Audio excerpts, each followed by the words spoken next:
আপনি তো নির্বাচন করছেন, নির্বাচনে আইন শৃঙ্খলা পরিস্থিতি এখন আসলে কোন পর্যায়ে রয়েছে?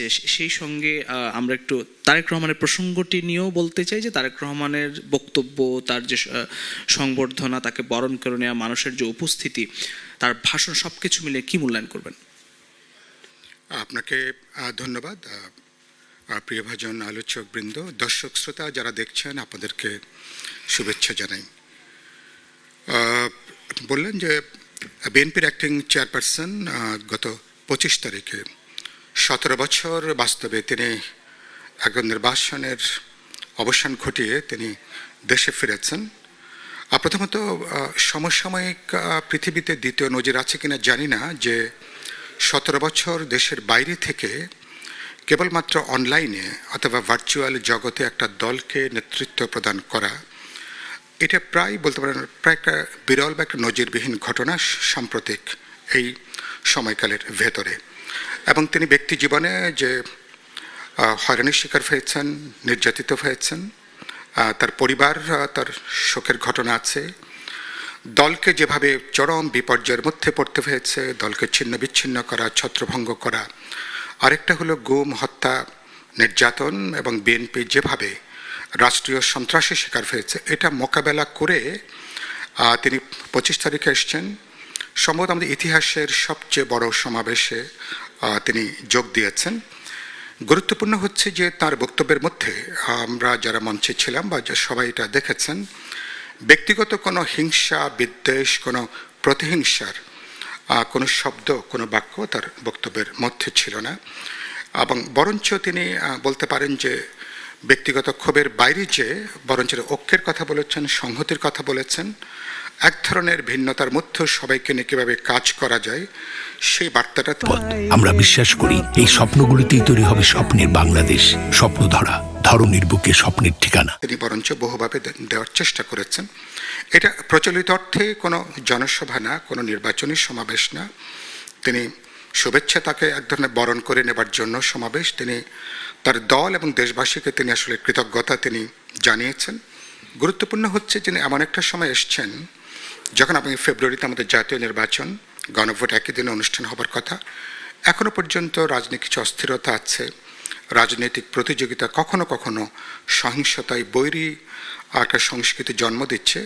এই জায়গা থেকে তার আশাটা আমার মনে হয় যে তিনি ভিন্নতার পরে বৈচিত্র্যের মধ্যেও সবার মধ্যে কীভাবে একটা ঐক্য গড়ে তোলা যায়, আমার মনে হয় সে ব্যাপারে তিনি বারবার করে তিনি বার্তা দেওয়ার চেষ্টা করেছেন।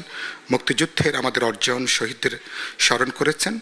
সেই জায়গা থেকে তিনি 24-এর গণঅভ্যুত্থানকে তিনি সম্পৃক্ত করেছেন। এমনকি শহীদ ওসমান হাদির কথাটাও তিনি উল্লেখ করেছেন। আজকে বিকেলে ওসমান হাদির কবরে তার শ্রদ্ধা জানানোর জন্য তার সকালবেলা তার যাওয়ার কথা আছে।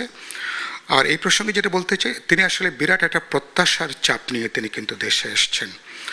তিনি বলেন যে আই হ্যাভ এ প্ল্যান, যেটা বললেন 17 বছর ধরে তিনি বাংলাদেশ নিয়ে তার জনগণকে নিয়ে যে রূপকল্প স্বপ্ন তৈরি করেছেন, বাস্তবে এখন তিনি দেশে আসার পরে দলের নেতৃত্ব দেওয়া আগামী নির্বাচন, পরবর্তীতে তারা যদি সরকার গঠন করতে পারেন, পরবর্তী পার্লামেন্ট যেটা কনস্টিটিউয়েন্ট পার্লামেন্ট হিসেবে যেটা কাজ করার কথা পরবর্তী 180 দিন, পুরো গণতান্ত্রিক অভিযাত্রায় তিনি তার এই রূপকল্প বা 31 দফায় যেখানে আমরা যুগপৎ আন্দোলন ঐক্যবদ্ধ হয়েছিলেন, সেটা তিনি যদি প্রজ্ঞা, দূরদর্শিতার সাথে তিনি যদি নেতৃত্ব প্রদান করতে পারেন, তিনি ইতিহাসের একটা গুরুত্বপূর্ণ ব্যক্তি বা একজন গুরুত্বপূর্ণ নেতৃত্বদায়ী মানুষ হিসেবে তিনি চিহ্নিত হবেন। আর ইলেকশনের কথা আপনি যেটা বললেন, আমি নিজেই তো এখানে ঢাকা 12-তে বিপ্লবী ওয়ার্কার্স পার্টির আমাদের যে কোদাল মার্কা, আমি 12 আসনের প্রার্থী।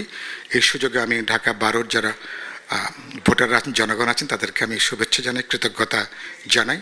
পরিবেশটা এখনো পর্যন্ত বলবো বড় ধরনের কোনো সংখ্যা আমি এখনো পর্যন্ত দেখছি না, কিন্তু আমাদের পরিস্থিতি এরকম যে কোনো সময় যে কোনো ঘটনা অনেক বড় হয়ে দেখা দেয়।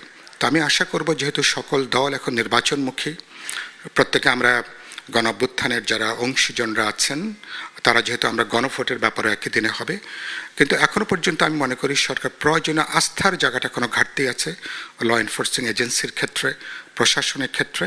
ফলে আমি মনে করি সরকারের পলিটিক্যাল উইলটা সবচেয়ে গুরুত্বপূর্ণ। আমি বিশ্বাস করতে চাই সরকারের পলিটিক্যাল উইলের ক্ষেত্রে কোনো ঘাটতি নেই। তারা ইলেকশন কমিশন, রাজনৈতিক দল, জনগণ, ভোটার সবাইকে যুক্ত করে, সবাইকে আস্থার মধ্যে নিয়ে যেটুকু ঝুঁকি আছে, যেটুকু শঙ্কা আছে, ঐক্যবদ্ধভাবে আমি মনে করি সেটাকে মোকাবেলা করে 17 বছর ধরে আমাদের মানুষ যে নির্বাচন অপেক্ষা করছে, নিজের মার্কা, নিজের প্রার্থী বা প্রতিনিধিকে ভোট দেবেন এবং বাংলাদেশ এটা নিয়মতান্ত্রিক পথে হাঁটতে পারবে।